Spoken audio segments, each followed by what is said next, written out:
newest installment in the Scream franchise releasing this past weekend, we now have 7 movies in this long-running franchise to rank. Starting off at the bottom, for me, at number 7 is Scream 3. Now, don't get me wrong, Scream 3 is still a really solid Scream movie. I like the whole aspect of it being entirely on the Stab 3 set. That was really cool. I liked the opening sequence with Cotton Weary. That was a very unique and really cool opening sequence. I liked the fact that this movie only has one singular Ghostface killer when the rest is either 2 or, in Scream 6's case, 3. That was unique, and with it being Roman Sidney's brother and it tying back to the events of the original Scream with Billy and Stu, all of that stuff was really cool and awesome.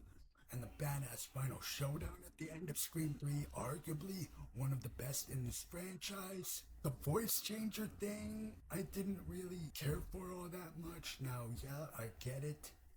It was a manipulative tactic to try to trick Sidney into, and the rest of the characters into thinking who's on the other line, could it be them, or is this really Ghostface messing with them?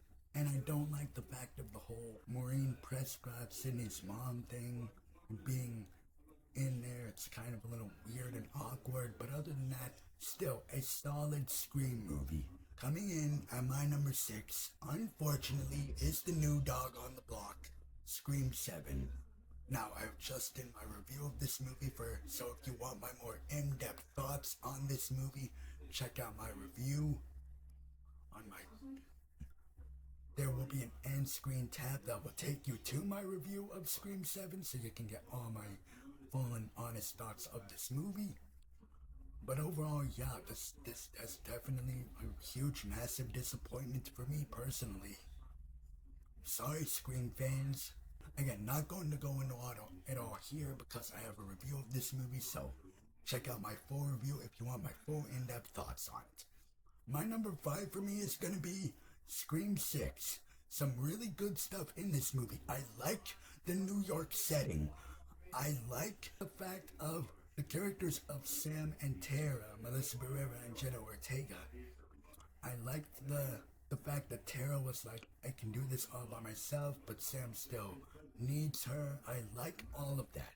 Ghostface in this movie, I think, is really brutal in this movie, especially the scene when in the store with the shotgun. That was cool and different for this franchise and unique. Or the scene with the ladder and he tips that ladder over and the girl lands on top of the dumpster. That was crazy. And of course the iconic train scene, which was really good and really cool. But those last 20 minutes of the movie, just like with Scream 7, at the time was the worst Ghostface reveal in this franchise. However, you look back on it now and you're like, yeah, Richie's family, they're not the worst anymore. Sorry we ever talked crap about you. But no, seriously, that the motive was cool in Scream 6, and the fact that Richie's father loved the fact that he loved horror movies and wanted to continue the tradition, and that motive made sense. And the finale was awesome and huge. And of course, just like with Scream 7, nobody significant died in Scream 6. Nobody significant died. We thought Chad died when he got stabbed out of hell, but nope, he's still alive at the end. I call bullcrap. And the fact that you brought him back for Scream 7 and had him do pretty much of nothing, was barely even there, shows. So yeah, Scream 6, some good, some bad, but still, really solid, enjoyable Scream movie. My number 4 for me is going to be Scream 2022. This movie was the first movie without Wes Craven, and you're like, what is this gonna look like exactly? And it turns out to be a really dang good, solid movie. Now the characters of Sam and Tara and Mindy and Chad, who we were all introduced to in this movie, and they're really great characters. You have Dewey, which is given the most to do, and when he died, you actually felt it. You're like, oh shit. No, a significant character in this franchise actually died, which they definitely don't want to go back to that again because, it would piss the fans off. Which, I get it, you would be pissed off. But again, somebody significant had to go at this point in the franchise. And the fact that it was Dewey really showed that they had the guts. Radio Silence had the guts to do it. The killer reveals of Amber and Richie, yes, again, just like with 6 and 7, I was able to pick out who the killer was gonna be. And yes, while I was right there, I liked the motive of these two Ghostface killers. The fact that it was about toxic fandom, that was really relevant at that time, and it still is to this day. So yeah, Scream 5, I still have a ton of fun with this movie. It is my number 4. Number 3 for me is going to be Scream 2, a really great sequel. The opening scene in the movie theater was really cool. I absolutely loved that sequence. You have Sydney going to college in this second movie, and she's not afraid anymore of Ghostface due to her past experience in the first movie. And you have when Randy got killed, again, significant character getting killed off. So where, again, when Randy got killed, I'm sure back when you guys first saw this back in 97, you were like, oh shit, not Randy, no! Again, high stakes that I wish this franchise had more of. And the fact that it commentates on sequels, love that whole aspect of the movie. The fact that the killer was the character of Mickey, and then you have Mrs. Loomis, Billy's mother, and she was an unexpected Ghostface reveal. Scream 2 is, of course, a really great sequel, and how you do a sequel the right way. Number 2 for me, Scream 4. This is still my favorite Scream sequel in this franchise.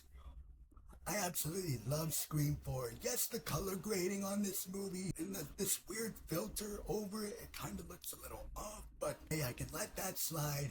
Scream 4 is still a really good movie. Ghostface was really brutal in this movie. Some of the kills were insane in this movie. You had the last truly shocking Ghostface reveal with Emma Roberts as Jill and her sidekick of Charlie, and the fact that they were talking about how internet fame and you want to be an influencer, which is so relevant nowadays.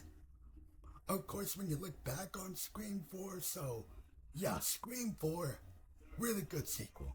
But of course, my number 1, of course, it's the original 1996 Scream. What the slasher genre needed to get back on top of the horror food chain.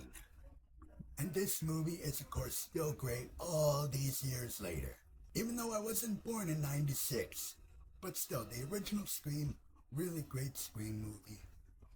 The original number 1, and the fact that it's about the meta stuff, and like the characters within the movie love horror movies to death, and the fact that they're just like us, the audience, because we love all these movies to death, and the killers of Billy and Stu, still the best Ghostface killers we have had in this franchise, especially Stu, Matthew Lillard.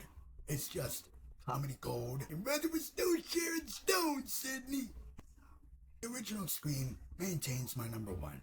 Well, that is it, guys. That is my ranking of the Scream franchise. How do you guys rank this franchise? Please let me know down below in the comments.